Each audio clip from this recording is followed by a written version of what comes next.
Marami pong bata, grade 6, gumagraduate na po, pero hindi pa po marunong magbasa.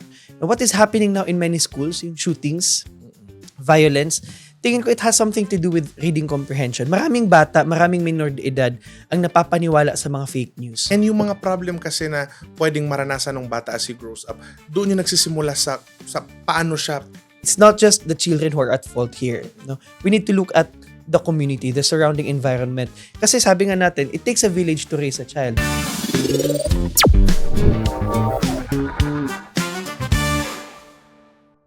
But now, moving forward, kanina na-mention ko na you are now running. You are now running as a member of the parliament representing the youth sector of the Bangsamoro Autonomous Region in Muslim Mindanao. But before that, kasi alam ko yung structure, di ba may mga district, tas sila lang yung makakaboto doon. So, your representation, sino yung makakaboto sa'yo? Ganito, maraming nalilito up until now. Paano nga ba yung pagboto sa BARM elections? Okay. Simulan natin sa sinasabi ng iba, paano ba yan? Boboto ba tayo ng chief minister? Boboto ba tayo ng regional governor? Kasi dati regional Ganon. governor, regional vice governor, assemblyman. Assemblyman. So sabi nila, okay, so wala na yun, boboto ba tayo ng chief minister? So to answer that, wala po tayong ibobotong chief minister. Ang boboto po ng chief minister, yung mga members of parliament. Pero ang tanong, sino ba iboboto natin sa darating na eleksyon? Sa September 14, 2026 po, ang iboboto po natin ay 80 members of parliament. 8-0. 8-0. Saan po ba ito manggagaling itong 8-0 na ito? 40 of them will come from political parties na para siyang party list system. Okay. The more votes na makukuha ng isang political party, the more chances na makakakuha sila ng more seats out of the 40 seats. Okay. That's 50% of the 80 members of parliament. Already. So ibig sabihin, yung 40 seats nung parlamento manggagaling sa political parties. Okay. Hahati-hatiin niya ng iba't ibang political parties base sa kanilang votes, no? Pero syempre may threshold po 'yan. Kailangan umabot ng 2.5% of the total votes cast. Now, before you continue, may I ask, are you affiliated with any political parties Yes, right now? Ano yes. yung political parties? Ang political na party po natin ngayon ay BARM Grand Coalition, which no? is yung Which BGC. Yes, BGC na tinatawag na composed of, this is basically a coalition also. Although it's a political party, but its nature is also a coalition mula sa SIAP or Serbisyong Inklusibo Aksyong Progresibo ng Lanao del Sur, Bangsamoro People's Party ng Basilan, Al-Ittihad UKB ng Maguindanao, and of course yung Salam Party ng Sulu na hindi na nga po kasali yung Sulu ngayon. Pero si Salam Party is still part of the coalition dahil meron din silang influence in the island provinces. Now, going back dun sa tanong, dun sa composition. So, 40 manggagaling 40 manggagaling sa political parties. Wait lang. Back ko lang ng konti. So, si BGC, since 40 ang kailangang i-elect na members na pwedeng paglaban-labanan doon sa 40 seats ng parliament for a political party. So, are you also saying na ang BGC may 40 nominees? Yes. Bawat, Okay. ang BGC po, merong 40 nominees.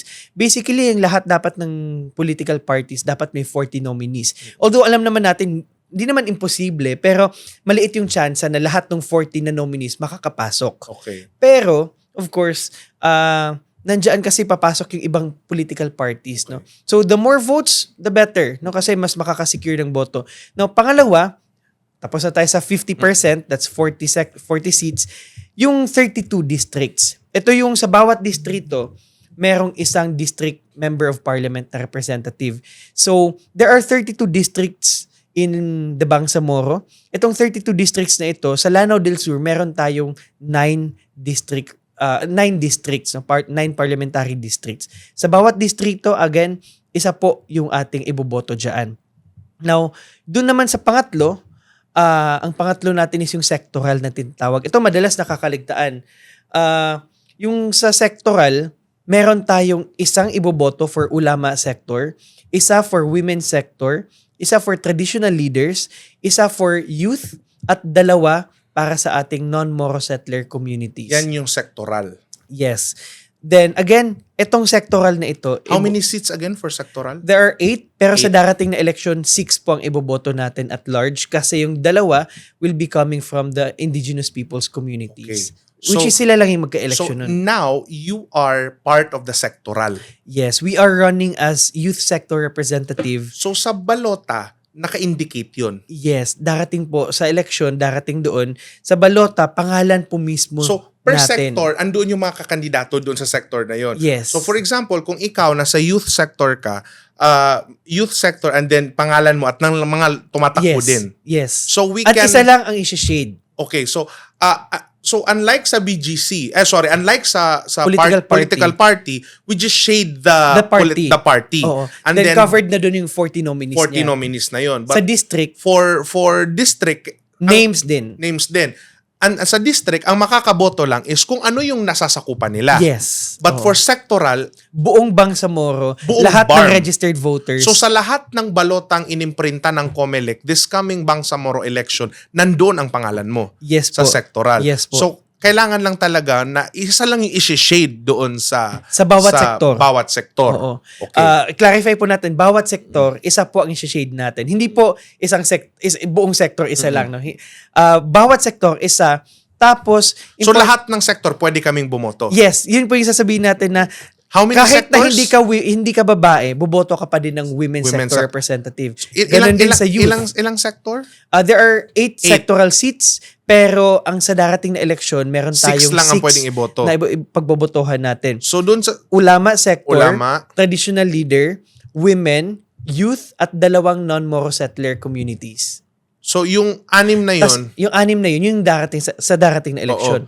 Then yung Sa- dalawa, na will be, indigenous appointed. hindi po, yung indigenous people's communities, Sila po lang ang pwedeng- ang boboto. Who are those indigenous people in the Bangsamoro? Marami po sila. Are we not?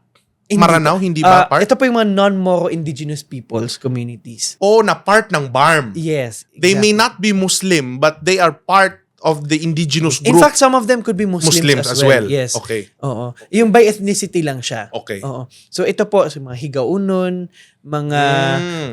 yes, iba-iba po 'yan. Marami po 'yan sila. Okay, that's nice. So, okay. So, that's how po kami boboto. That's how we're gonna vote. And thank you very much for that, Kwan. Now, tawag dito, now that you are running for a member of the parliament representing the youth sector, anong maaasahan namin na from Jeff na kasi if ilan ang mananalo sa inyo sa youth sector? Isa lang. Ikaw, Bawat sector, bawat isa sector lang. isa Opo. lang. So, if palarin ka, you will be the representation of not just the Ranao youth, but the entire Bangsamoro youth.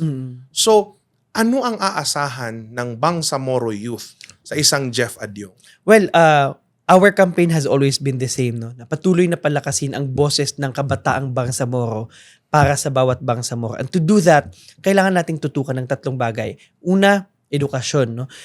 I understand we're now in education crisis in the Philippines as per the EDCOM report, no? Pero that's national scope. How much more in the Bangsamoro, no?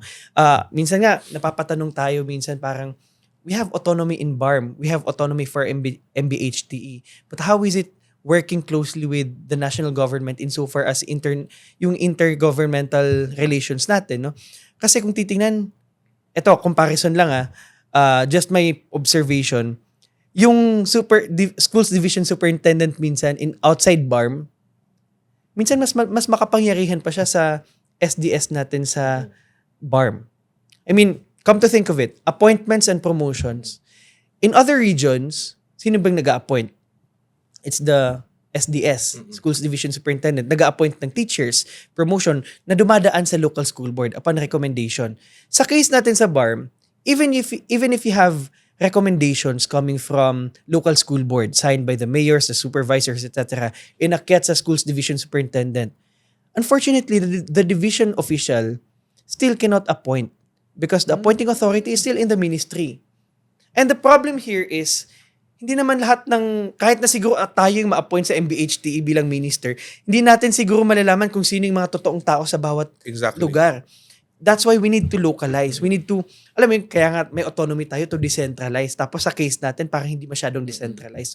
That's just one of the many issues. Well, nandiyan, in education, nandyan yung basically reading comprehension. No? Napakababa ng reading comprehension. Yung literacy, numeracy rate natin. Marami pong bata, grade 6, gumagraduate na po. pero hindi pa po marunong magbasa. Exactly. Gumagraduate ng senior high, pero hindi pa marunong magsulat Kakulangan. ng maayos. No? Hindi pa marunong Makakamit ka ng high school na hindi marunong mag-cursive. Yes. And these are alam mo yun, pressing issues, very alarming issues kasi ako personally related to lahat sa pangalawang agenda natin on protection. Now, what is happening now in many schools, yung shootings, violence, tingin ko it has something to do with reading comprehension. Maraming bata, maraming minor de edad ang napapaniwala sa mga fake news. Exactly. Na sinasabing, pag minor de edad ka, hindi ka pwedeng makulong. So okay lang yan. Totoo. Pero the reality is no. Kaya nga minsan napapaisip tayo, baka siguro dumarami yung violence in schools is because they think that they have no accountability before the law. Exactly. No? Which is, under the law, meron silang accountability. They have to face kung ano man yung consequences ng ginawa nila, lalong-lalo na if they acted with discernment, di ba? So, that's just an example. Kumbaga, ang problema kasi marami ding public officials mismo nagsasabi, nagpapakalat ng fake news. Exactly. Na kesyo Kesyo bata daw, walang pananagutan. Oo, hindi po totoo yan. Wrong. Yes. Ako tingin ko maraming, that leads us again, yung second, education, second natin is protection. We need to have At ang nakakainis, senador pa yung nagpapalaganap nun. Ay, hindi ako nagsabi niyan. Pero point here is... That's me. Pero That's point me. here is, overall, generally, kung kahit saan tayo pumunta, maraming even professionals, even sometimes, minsan mga, with all due respect, no, sometimes, even lawyers, mabibigla ka, may mga ganitong statement, no, Exactly. na biniblame yung bata. And ako, personally, it's not just the children who are at fault here. No? We need to look at the community, the surrounding environment. Kasi sabi nga natin, it takes a village to raise a child. Pero, paano natin expect yung bata na lumaking mapayapa kung yung environment niya hindi mapayapa, di ba? So, we need to have, more protection mechanisms on child protection and gender-based violence para sa ating mga kabataan. We cannot expect them to grow. And kahit nasabihin mong, ituro mo sa kanila lahat, if they're not protected at home, if they're not protected in their schools, they cannot learn anything. And even if they learn, it's a question of how good is the quality of that learning. In fact, we're also talking about stunting issues, health issues, no? Isa nga sa mga reports sa EDCOM is kaya daw nahihirapan tayo na mag-build or mag-teach sa mga higher level, for example, secondary, is because hindi maayos yung first 1,000 days ng mga bata. We need to start with the foundation. No? When we talk about the youth, we're not just talking about 15 to 30 years old. Kailangan isama na natin sa diskusyon kung paano natin tutulungan at susuportahan ang mga bata. For especially for their first 1,000 days. No? Kasi kahit nasa pregnancy pa lang, no? Doon pa lang dapat may maayos na nutrition ang mga bata. Exactly. Kasi how do you expect them to grow up healthy? Grow up healthy. Kung simulat sa mentally pool. healthy. Kung simulat sa pool, wala silang maayos na suporta. And yung mga problem kasi na pwedeng maranasan ng bata as he grows up, doon yung nagsisimula sa paano siya Yes. I don't know if ang tawag doon na stage ng life, pero yung during the pregnancy. Yes. Of the Pregnancy and of course yung postnatal, yung Yes.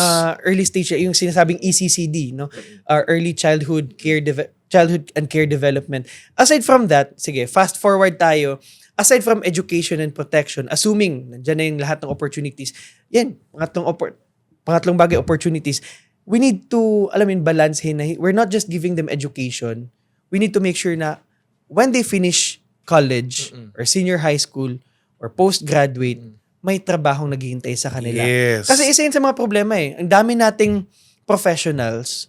Wala namang mga in fact, trabaho. ito yung sinasabi natin in Lanao del Sur. Hindi natin del Sur. mabigyan ng trabaho. Yes, in Lanao del Sur, we take pride because we produce the most number of professionals Exactly. in the Bangsamoro. But the problem here is, no matter how many our professionals are, it's still a question of saan natin sila dadalhin. And we're not just talking about Bangsamoro. True. We're talking about the Philippines. Kaya marami nga sinasabi nag-abroad. Kasi walang trabahong naghihintay masyado sa kanila dito. So Meron man siguro, pero sobrang liit ng sahod for their profession. Yes. So, kailangan nating tingnan itong mga bagay na ito na balanse. No? Na while you, for example, paramihin yung scholarship opportunities, yung opportunities for growth, personal development, while we're doing that, kailangan mag-prepare din tayo For example, ang dami nating ministries.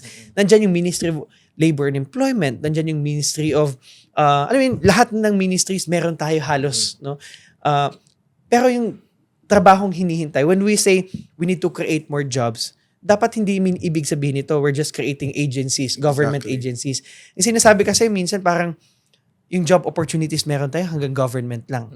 Pero how about private institutions? We need to maximize, kumbaga, attract more investors. Isa yun sa mga, alam ko, yung iba sinasabi, ang dami naman nitong gustong tutukan. Pero lahat kasi ito connected sa isa't isa eh. Interconnected lahat ng ito. When you talk about youth, lahat na to konektado, no? From environment to health to gender to infrastructure and all, lahat na po yan konektado.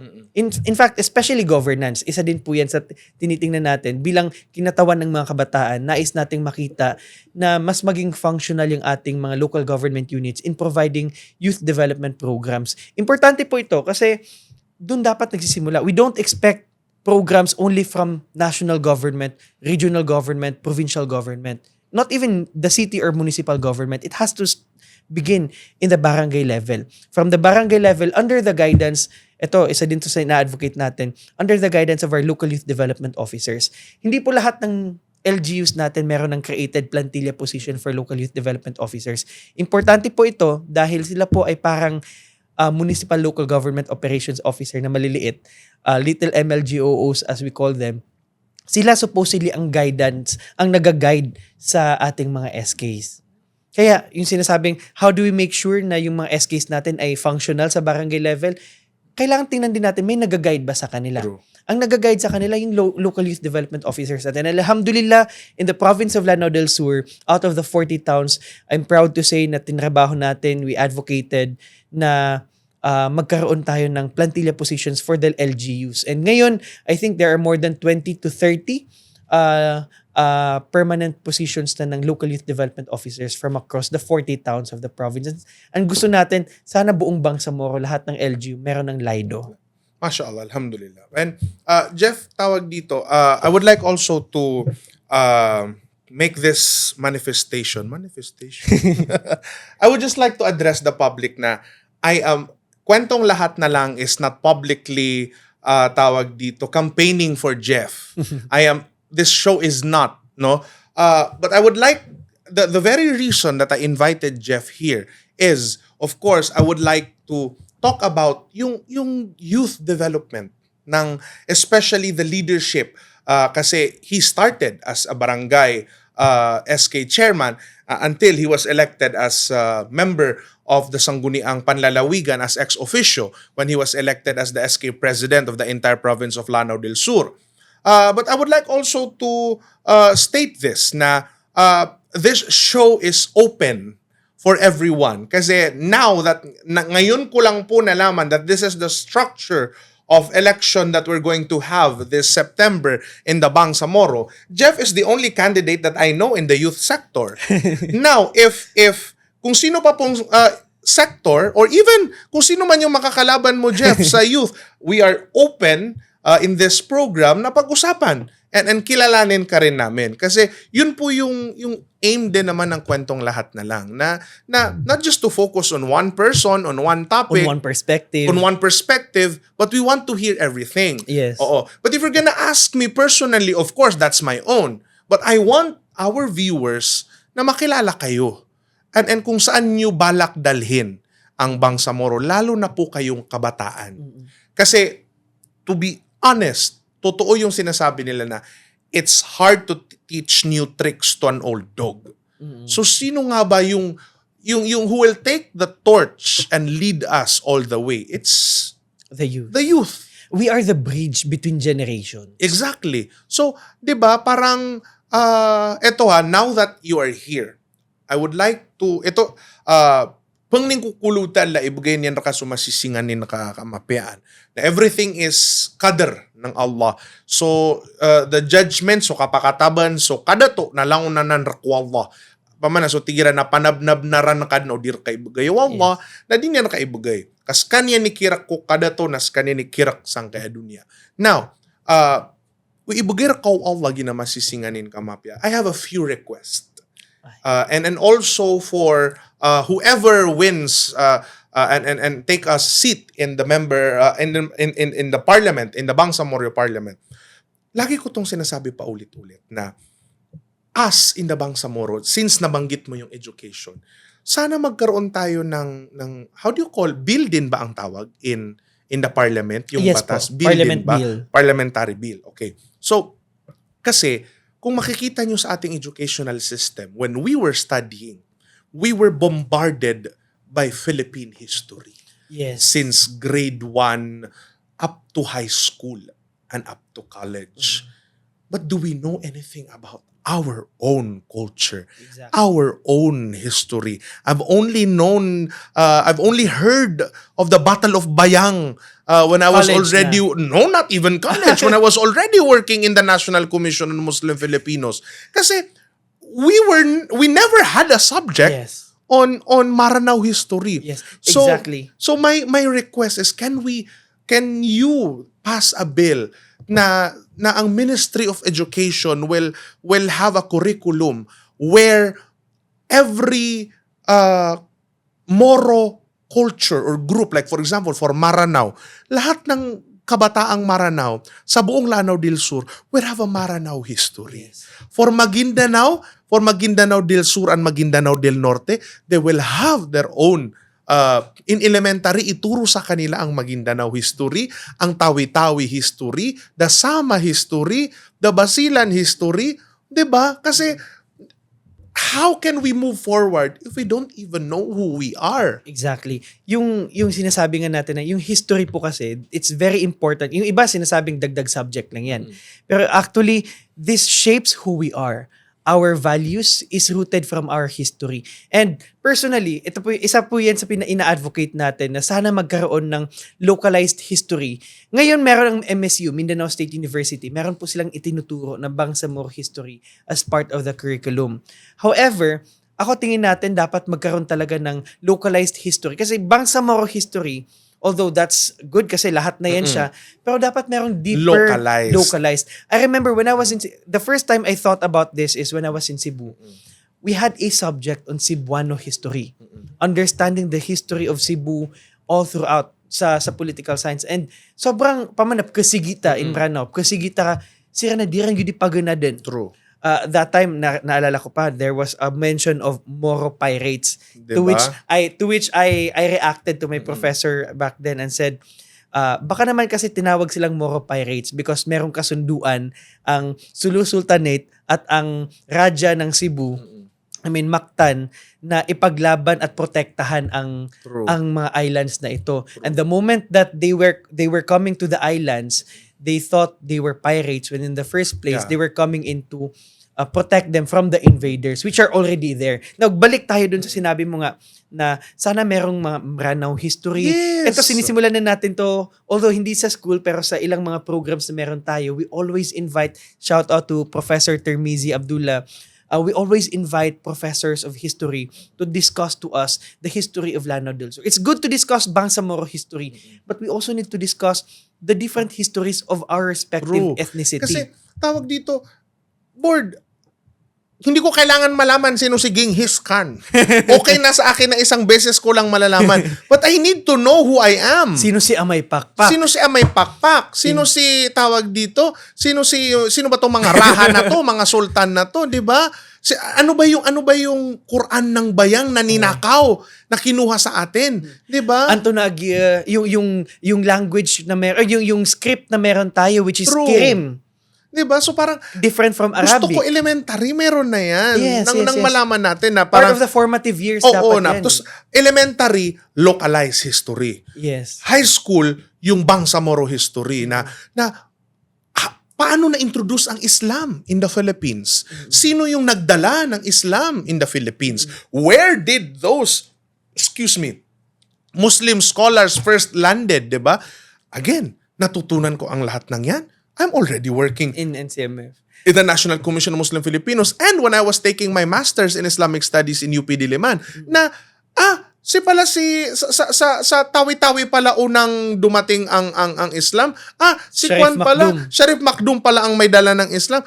Yung first masjid pala is in Simulon, Tawi-Tawi. Di ba? So parang, bakit ngayon ko lang yan nalalaman? Bakit ngayon ka lang? Di ba? So now that we are forming the new Bangsamoro Parliament, I hope maging Mas magkaroon tayo ng identity. yes In na fact, Kuya Kim, ito, before the filing, in fact, wala pa sa plano yung pagtakbo.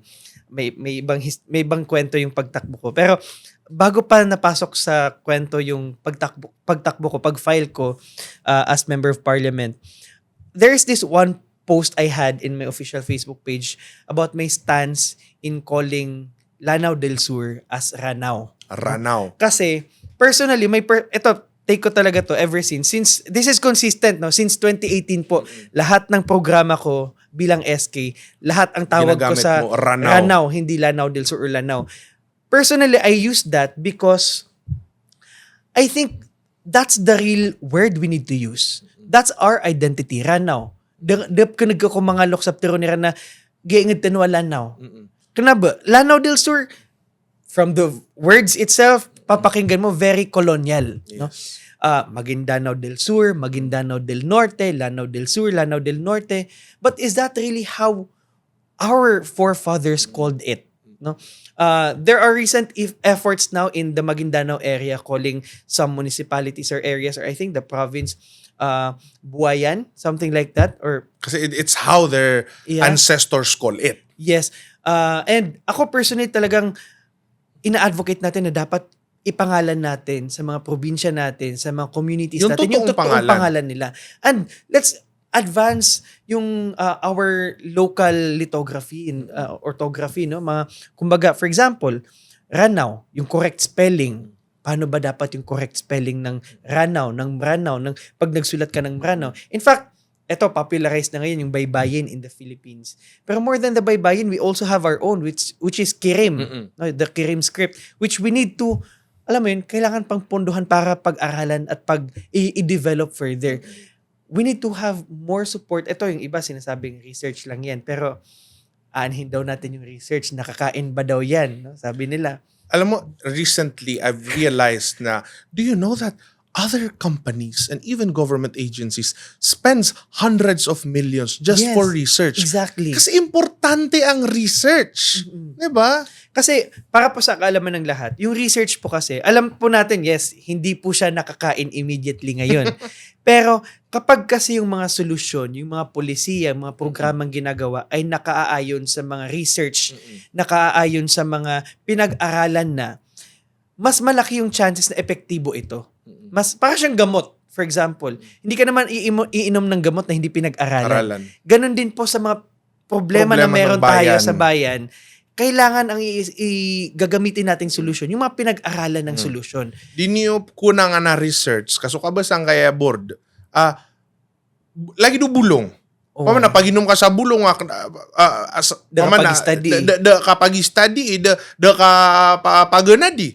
May kami makabulong na iputay ka. Di ba? Tabi mga padatigran na tawaran na ig na okay lang. Sa lakaw Sa na to. lakaw Maibang na to. usapan yun. Oo. Pero yung magte-take ka ng isang tablet na hindi mo alam kung anong saan Para yan saan galing. yun? Oo. Oo. Di ba? Ka mismo na di ganda inom so... Apes ka man na di ka di mag-research.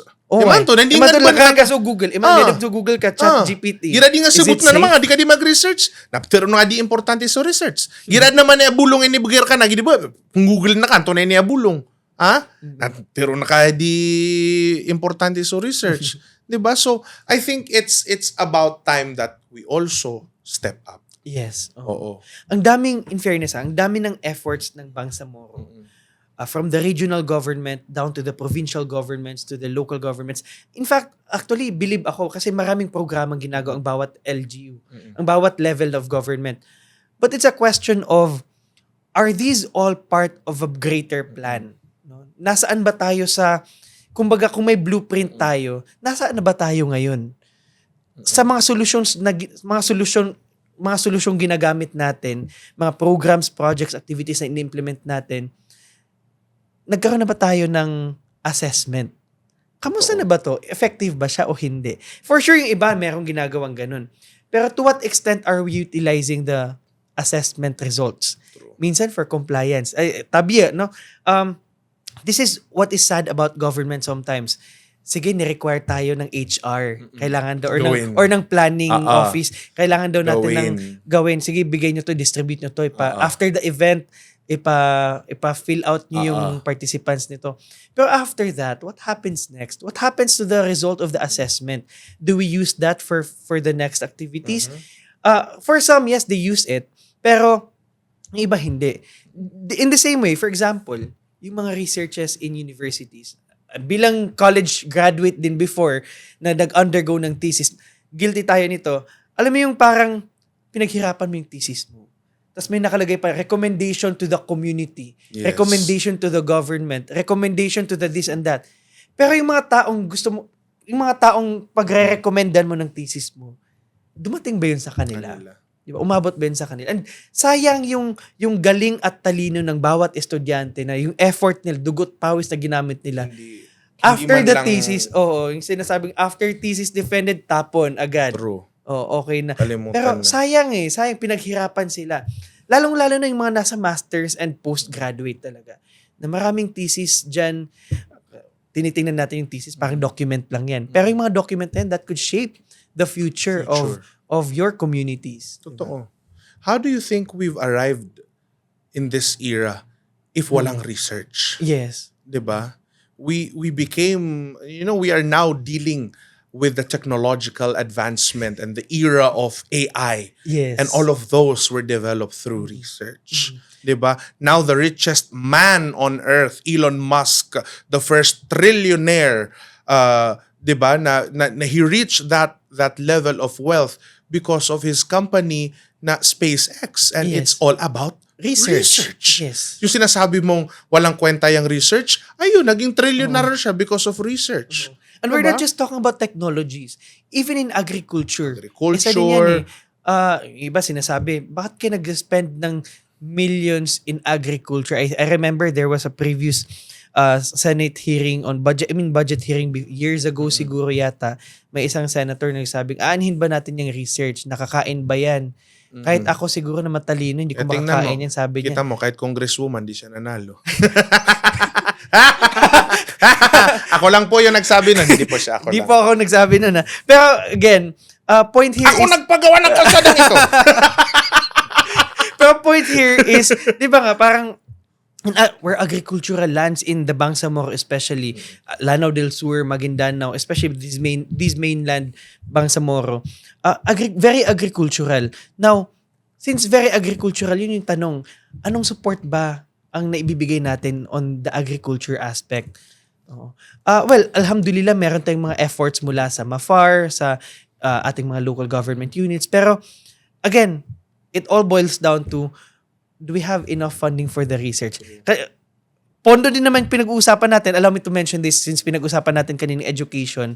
Alam mo, isa sa pinaka-drive ko talaga sa education, especially funding, is yung sana madagdagan ng pondo yung ating special education centers. Yung mga centers para sa mga children with special needs. Watch our latest Yeah. I saw it. about Oo. children with autism. Oo. Alam mo yung problema kasi, in the Philippines, budget allocation in DepEd, titingnan mo, napakaliit ng budget for SPED. Ganon din sa BARM. I've been presiding several times, acting as presiding officer in the local school board. At talagang isa sa mga nafi-figure out natin, nafa-find out natin is, napakaliit ng Budget. pondo na binibigay sa SPED. For special education. No wonder our SPED teachers are also moving outside the country. Exactly. Kasi we don't have any facilities. Last 2 weeks ago, our guest from tawag dito Christie International, if Chisti International, if I'm right, sinabi niya na there are thousands of schools that provides tawag dito how do you call it, technical orientation for children with autism, and only 8 of those are outside Metro Manila. lahat congested dito sa Metro Manila. Yeah. Sa BARM daw, dadalawa lang. Halos wala. Halos Diba? wala. In Can fact, you ito po, imagine? ang ginagawa natin ngayon, last time, sa efforts natin ng SPED, nag-usap kami ni Vice Gov. I was still a board member at that time na sana magkaroon tayo ng Ranao SPED Center. Paman na provincial SPED Center funded by the provincial government. Later on, na-realize namin, baka ma-overlap natin yung role ng MBHTE because it's their role. That's their mandate. So, ang effort na ginagawa natin ngayon, nag-launch tayo ng scholarship program. We call this the Ranao Escolar. Every year, meron tayong 15 students na ipapadala for college outside Lanao del Sur, outside Bangsamoro, probably outside Mindanao, para mag-take ng programs na hindi available locally. Not only locally, but even in our neighboring provinces. That's why this month, we are sending to Cebu 15 students to take up occupational therapy, SPED or Special Education, Bachelor of Science in Special Education, respiratory therapy, speech language pathology, veterinary medicine, and Amazing. and those other programs. Yun yung maipapatake natin sa kanila. And itong scholarship na to, ang plano natin, pagbalik nila, we will have our own Ranao Center for Children with Special Needs. Mashallah. Para at least, kasi sa SPED, isa sa mga problema, walang diagnosis masyado. Yes. Although these professionals na binanggit ko, hindi sila pwedeng magbigay ng diagnosis, but they can help in the therapy, no? Together with the SPED teachers. No? Yun yung target natin. So it's more on complementarity. We try to complement lang or supplement kung ano yung mga kakulangan, no, ng pero pagdating sa BARM, hopefully kung maluklok man tayo dyan, we're really hoping na magiging aggressive tayo in pushing for support for SPED, no? Sa lahat ng divisions. In fact, kung pwede nga bawat district meron dapat, or at least every municipality, na depende sa land area and population.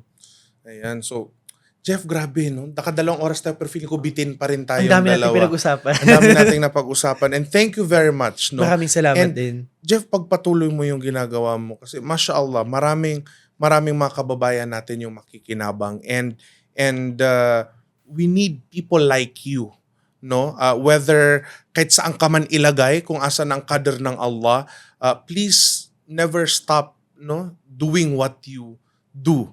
Kasi alam kong you started from being a student leader and now And you're an activist. You're an activist and now you're making an impact Alhamdulillah. regionally and hopefully inshallah nationally. Nako. Alhamdulillah. So, Inshallah. thank you very much Jeff for spending time with us. No, sana na-enjoy mo rin na kakwentuhan kami.